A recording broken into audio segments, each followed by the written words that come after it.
Okay children, now here I am going to explain you about the image formation by the concave mirror. So the first condition here we are going to take when object lies beyond C. What is C? Center of curvature. So when the object lies beyond C, how does the image formed by the concave mirror, at what position, what will be the nature, and what will be the size of the image, that we are going to see. So look at here. First of all, suppose you have taken the distance, suppose this distance from the mirror I have taken, that is focus. Okay, how much distance I have taken? 3 centimeter.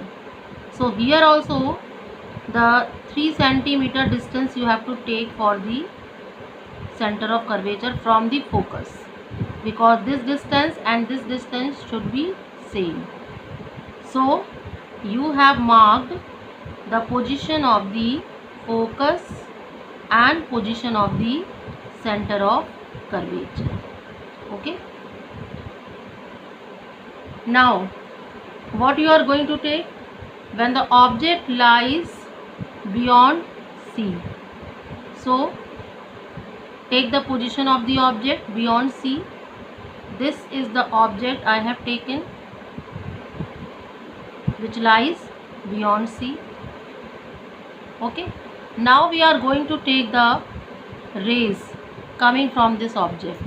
So the first ray you will take which incident parallel to principal axis, like this. Okay, the ray incident parallel to principal axis. So according to the rule of the light ray, the parallel incidence of the ray after reflection passes from the focus. So this ray after reflection from the mirror passes from the focus. Okay, so this is the direction of the reflected ray. Now one ray you will take which passes from the focus. Okay, this ray passes from the focus, because for the image formation you must take at least 2 rays. So when the ray passes from the focus, this is the direction of incidence of this ray and this is the direction of reflection of this ray.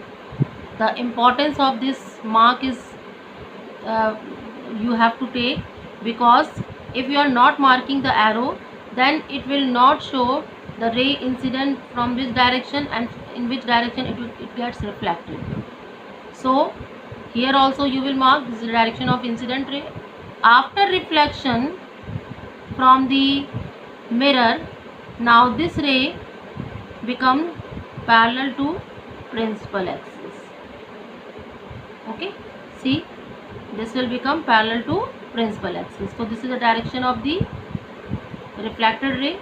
According to rule, the ray passes from focus, after reflection become parallel to principal axis. Now see, this is the point where this reflected ray and this refracted ray intersect each other. So the point of intersection of the ray is there, and when you will draw the perpendicular from the principal axis, this is the image formation of this object at this position. So this is what? This is the position of the object, and this is what? This is image. This is image. Now you are observing that object is upright, means this is above the principal axis, but its image form is inverted, lies below the principal axis. So here there are 3 characteristics you have to take. The 3 characteristics, what is the nature of the image?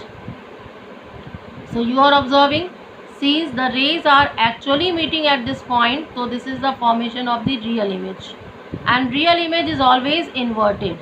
So what is the nature? Real and inverted. Okay. Second, position. So where is the position? Position lies between focus and the center of curvature. So what you will write? Lies between focus and center of curvature. And the third is size of the image. So you are observing the size of object is more and the size of image is less. So what you will write?